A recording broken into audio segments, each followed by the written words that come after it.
Yo, it is good, yo, it's your boy Ty back here with another video, and in this video today, we are going to be going over the stats and badges of each and every one of the new reward cards that did come out in Season 3 of NBA 2K22 MyTEAM. Now, we obviously did get the new maxed out set, but that's not what we're going to be talking about. We're going to be talking about the Clutchtime rewards, unlimited reward, draft rewards, all of the reward cards, John Collins, as well as a token reward in this video. So if you do want the new card video, that is going to be a separate video. The maxed out cards, going over them, is going to be a separate video. This video probably will be just a little bit longer because there are a ton of rewards to dive into. But before we dive any further into this video, if you are new to my channel and have not yet, please consider smashing that subscribe button as we're on the road to 80,000 subscribers. So we're going to start it off with the gold card, Hamidou Diallo. Now, I'm not going to spend too much time on this card. Basically, I'm going to tell you how he is. 79 3-ball, good driving dunk, can handle the ball, decent speed, decent lateral quickness. Look, if you need like a gold player for whatever reason, he's a card you can throw out there and he's not going to be the worst gold card in the game. Set shot 3 is pretty rough. And all the way around, I don't ever recommend running Hamidou Diallo unless you absolutely have to. Highland up next, Bones Highland, 6'2", 6'9" wingspan. Now, this for an Emerald card looks pretty solid. I mean, just look at his total badges. Check out the release, jump shot 25. I guess I don't know exactly what release that's working with, slash or dribble style.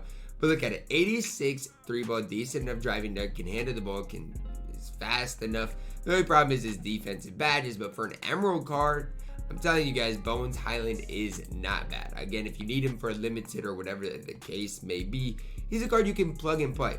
I don't think Bones Highland is that bad. Kurt Rambis up next, 6'8", 6'11" wingspan. I don't see any situation to ever run Kurt Rambis. I mean, where Bones Highland, he's a decent enough Emerald. There are better Emerald big men out there than Kurt Rambis. So, Kurt Rambis is one of those guys I'm not the highest on. Reggie Jackson has a sapphire here, 6'2", 6'5" wingspan, 23 gold badges, 3 on silver with 1 on bronze. Decent enough 3-ball, good speed, decent enough lateral quickness. Let's see badge-wise, a lot of the playmaking badges outside of that, doesn't really have too much. Very good playmaker, shifty dribble style, jump shot 10. He's probably going to move kind of like Penny Hardaway with the jump shot 10 offensively. My question to you guys is this. At 6'2", is he really worth running? No, there's better sapphire point guards out there. That's as simple as I can phrase it for you guys, but he's not terrible, right? Stat-wise, he's not terrible. Even badge-wise, there are plenty of worse badge players. Now we get an exchange reward, Jaylen Brown here, 6'6", 6'11" wingspan. JB, 83 3-ball, 85 driving dunk. Can't really handle the ball too well, 77 speed, 89 lateral quickness. I mean, is this card that bad? I mean, he's not the worst, but to kind of go along with that, is he worth locking in the exchange for? No. I mean, you look at it defensively, he's going to be solid enough, but I mean, he's only a sapphire. Probably going to have to lock in at least like 20,000 worth of MT, and it's just not worth it. Like, if you want Jaylen Brown, like, just be patient. There's going to be another Jaylen Brown that comes out eventually, or just buy the diamond. The diamond after, I mean, it's probably a better idea to buy the diamond than to lock in for the exchange Jaylen Brown. That's as simple as I can put it. Rick Mahorn here, the Ruby token reward, 6'10", 7'2" wingspan. I mean, what are these cards we are getting, guys? Like, what am I even supposed to say? The card can't shoot.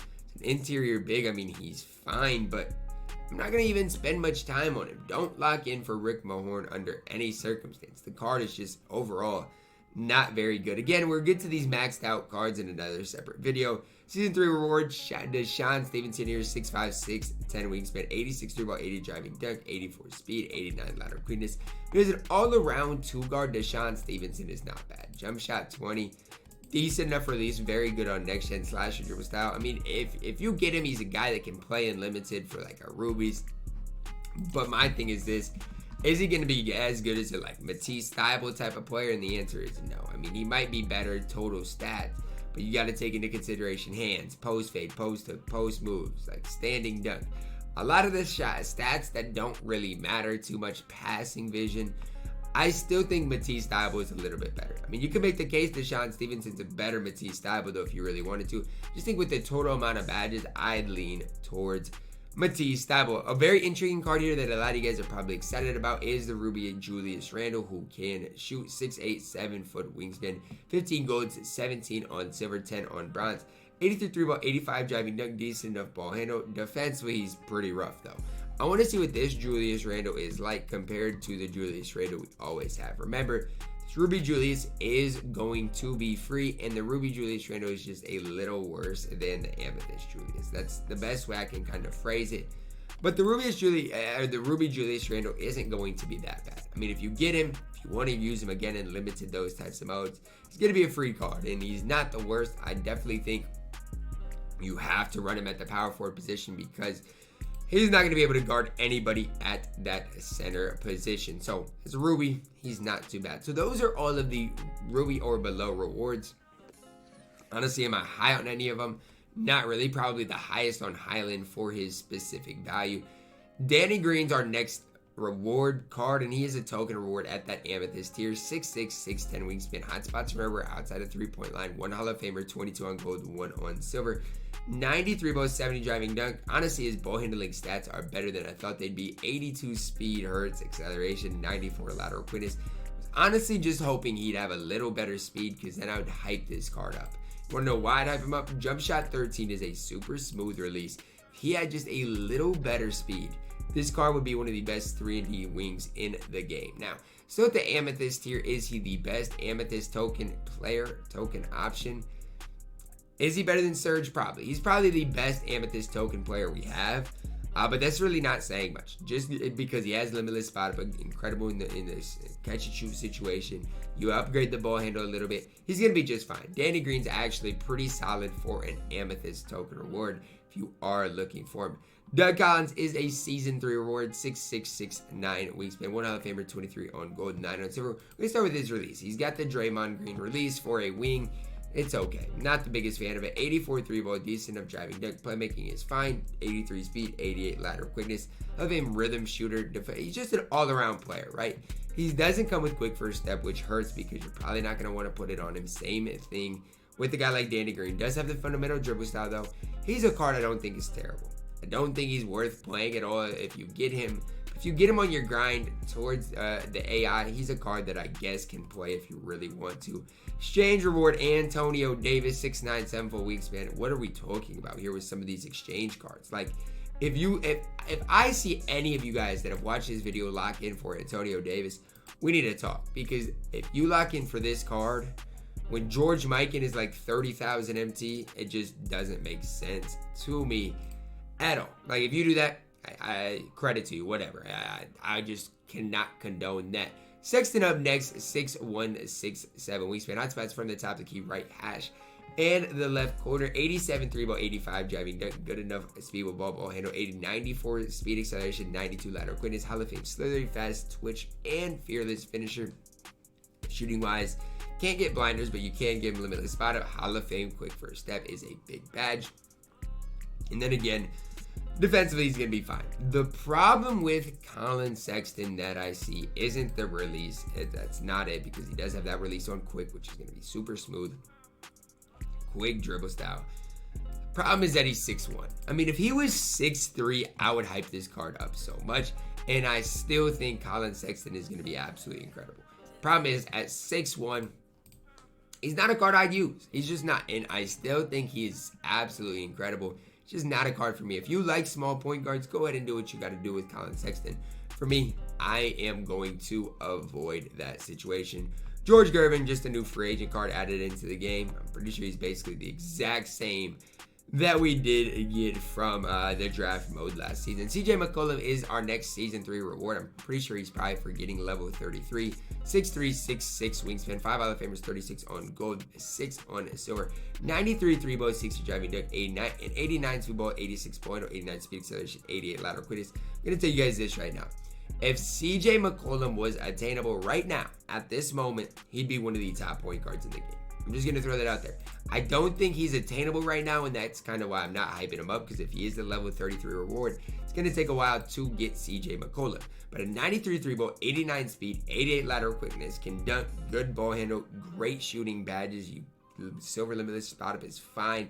Defensively, you give him whatever he needs. This card's solid. I'm telling you guys, CJ McCollum, if he is a level 33 reward, might be better than the level 40 reward. And that's the crazy part about the grind for Allen Iverson. Like, we'll get to Allen Iverson, but that's the crazy part about it. Calvin Natt is our triple threat online reward. Now, he's 6'6", power forward, small forward, 6'9" wingspan, hot spot from that right corner, 79 3 ball, 95 driving dunk, 92 speed ball, 86 ball, 94 speed acceleration, 94 vertical, 97 strength, 92 lateral quickness, 90 steal, great rebounder. Does he come with quick first step? Comes with quick first step. Can give him limitless, can give him sniper, defensively, all the way badged out. Problem is, I wish he had, a Hall of Fame defensive badge in here, but that's still very, very solid finishing wise. Absolutely incredible. Jump shot 86 is the Miles Bridges release, which is solid with the base dribble style. So I know a lot of you guys are going to be like, Ty, is he even better than Paul Silas? Well, let's compare the cards side by side. Badge wise, you guys might think Paul Silas is better because of the Hall of Fame interceptor, and you do have a point, but you're comparing a card with 44 badges to a card that has, 35 badges, and that's the first thing. Plus the 103 stats is crazy. Like, that is just overall crazy, especially when you look at, the speed, the vertical, the strength. I think you can make the case, especially with his release, that Calvin Natt is just a better version of what Paul Silas is. And that's kind of where I'm at right now. Is he worth grinding Triple Threat Online for? I'll leave that up to you. But if you do get him from Triple Threat Online, you're getting an absolutely incredible player in Calvin Natt. Heading into Triple Threat Offline, with a card in Detlef Schrempf, who I think is going to be absolutely elite as well. 6'10", 7-foot wingspan, hotspots from everywhere. Outside of the top of the key, 5 on Hall of Fame, 23 on gold, 10 on silver, 92 3-ball, 80 driving dunk, 86 ball handle, 80 speed ball, 84 speed, 86 lateral quickness, good interior, decent enough rebounder. Here's what I like about him. Shooting badges are incredible. You combine that with jump shot 40 is solid enough. Defensively, going to be solid, and playmaking wise, you can't give him quick first step. But if you do play him at the power forward position, I think that's all okay. Here's what I would say. Detlef Schrempf is fine. If you get him in triple threat offline, he's a fine guy to hold it down at the power forward position. Is he as good as this guy, Calvin Natt? No, he's not. But Detlef Schrempf is a solid enough option. Diamond clutch time reward, Al Horford here, 6'10", 7-foot wingspan, hot spots from both corners and slots. 5 Hall of Famers, 27 on gold, 2 on silver, 2 on bronze. The problem with Al Horford is the set shot 5. I mean, if he didn't have set shot 5, he would be much, much better. You combine set shot 5, I know he's got Hall of Fame brick wall cut, shoot, set shooter, but it's just hard for me to get to the point where I say Al Horford is worth it. I mean, in any situation, if you grind clutch time, don't grind it for Al Horford. If you get him along the way and like him, cool. I do not think he plays, even over a guy like George Mikan, for example. Token reward, John Collins up next. Now we are talking 6'9", 6'11" wingspan. Let's talk about him at the power forward. Hotspots from both corners and the right slot. 9 Hall of Famers, 22 on gold, 2 on silver.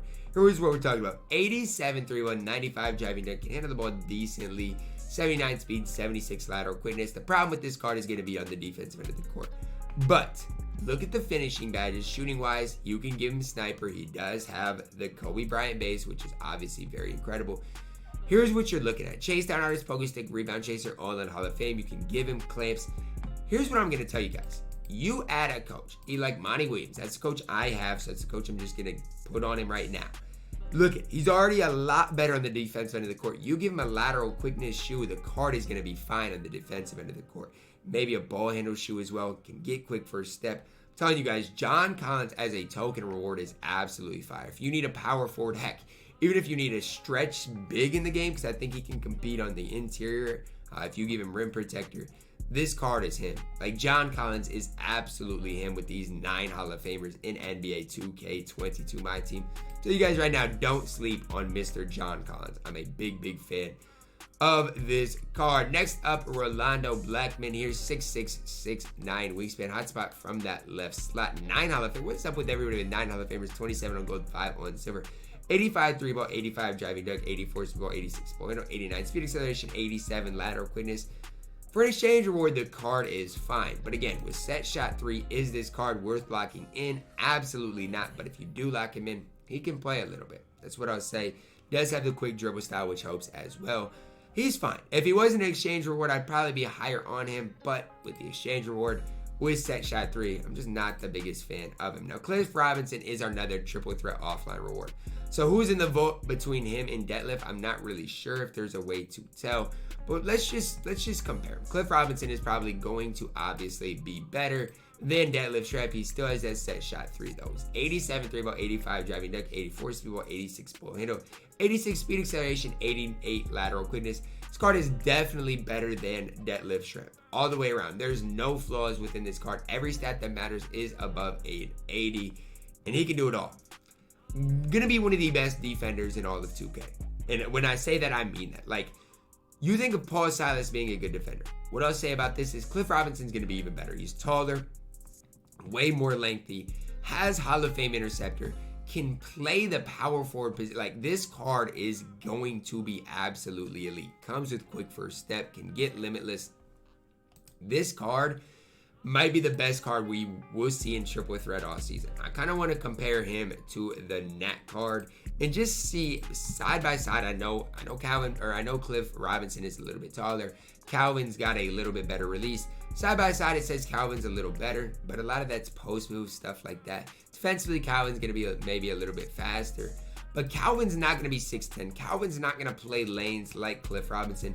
I'm guessing Cliff Robinson's the vault, and then Detlef Schrempf's the ultimate reward. And if that's the case, they've at least made triple threat offline and online both worth grinding for Calvin Natt or Cliff Robinson. Both of those cards are very solid. Alonzo Mourning collector level reward here, 6'10", 7'6" wingspan.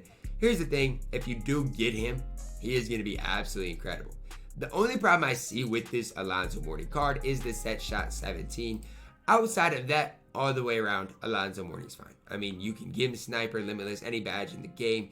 He's going to move very solid. He reminds me stat and badge-wise similar to a KG type card. I don't think he's going to be quite as good as KG. But if you get Alonzo Mourning, trust me, guys, this card can play. I'm not going to spend a ton of time talking about him just because most people aren't going to get him. Cliff Hagan in the Ascension, 6'4", 6'5" wingspan. In the Ascension, they gave us this souped of a card. It's crazy. 92 3-ball, 70 driving dunk, 86 speed ball handle. Does come with an 88 speed acceleration, 92 lateral quickness, good interior steal rating. Every shooting badge you could want in the game. Defensively, pretty complete as well. Yeah, I'm telling you guys right now, if you want Cliff Hagan or if you get him out of the Ascension, he is more than playable. Fundamental dribble style, jump shot 17 is smooth. Cliff Hagan's tough. He is very, very tough. Probably the best Ascension reward we've ever seen. Jason Richardson, 6'6", 11 wingspan. We're going to start with this. Jump shot 31 on current gen is so much better than it is on next gen. 93 ball, 98 driving dunk, 88 speed ball, 86 ball handle, 95 speed acceleration, 98 vertical, 90 lateral quickness. Wish his interior was a little bit better. Does have a Hall of Fame catch and shoot. Silver limitless, spot up, can get chef, has a lot of finishing badges. Playmaker wise, Hall of Fame quick first step downhill. I mean, this card's solid. He's solid. Is he worth grinding for? I don't know. Is he as good as Gary Payton was last year? I don't think so. But he's solid. If you do want to grind for Jason Richardson, you're getting a very good shooting guard. Is he worth the grind for probably most of you guys? I'm going to lean and say probably not for Jason Richardson. Drummond up next, 6'11", 7'6" wingspan. Can't shoot. It's really all we're talking about. I know he's got Hall of Fame interceptor, which is a super badge. Hall of Fame brick wall. For an inside big, if you can use inside bigs with an 88 steal rating, this card is going to be pretty souped. I just can't use inside bigs. I'm sorry. That's my personal opinion, my personal thought. If you can use inside bigs, do what you got to do with Drummond. I'll pass. One of the best rebounders in the game, and he is going to be tough to face if you are good with inside centers. Michael Redd is kind of the wheel spin in the clutch time reward. Is he worth kind of playing for? Well, I think if you do grind clutch time, you're grinding it for Michael Redd. I mean, we haven't got to Dame yet, but I think you're probably grinding for Michael Redd. If I already passed Dame, no, we're getting to Dame here. You're probably grinding it for Michael Redd, though. 9 Hall of Famers, 38 on gold, 3 on silver. Here's the thing about Michael Redd. The best small forward in the game. I don't care what anybody else says. I know he's got base dribble style, but this is the best small forward, or his best shooting guard in the game. Tell me I'm wrong. He's got the Ray Allen base, MJ's upper, 97 3-ball with 93 speed and lateral quickness. This is our best shooting guard in the game, and I don't even think it's close. Yes, Klay Thompson does everything Michael Redd does with the quick dribble style, so maybe you can say Klay is better. But does Klay have all of these shooting badges? I mean, this is ridiculous what Michael Redd can do.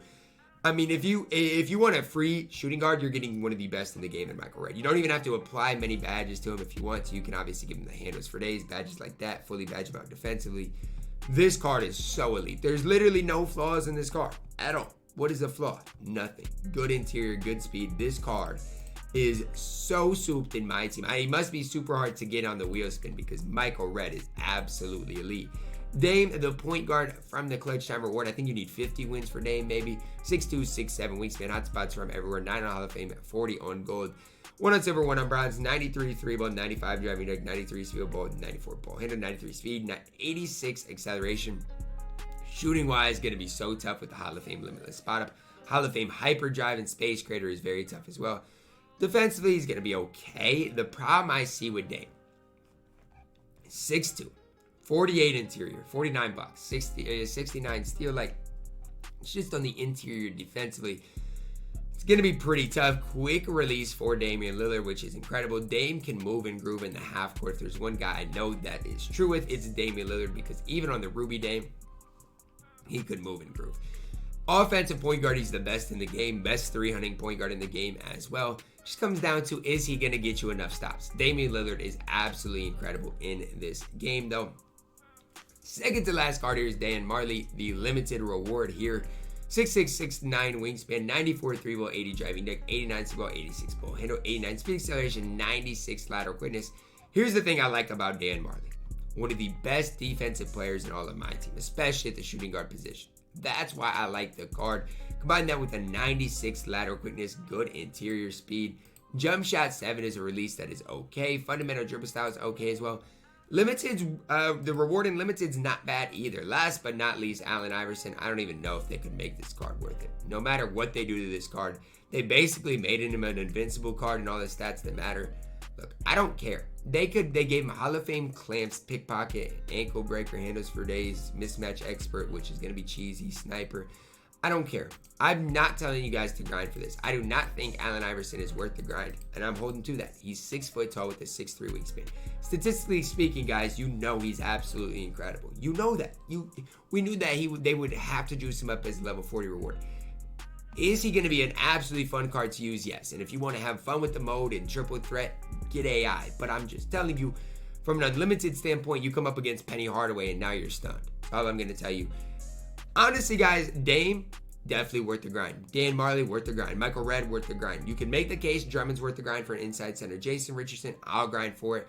Cliff Hagan's incredible for Ascension.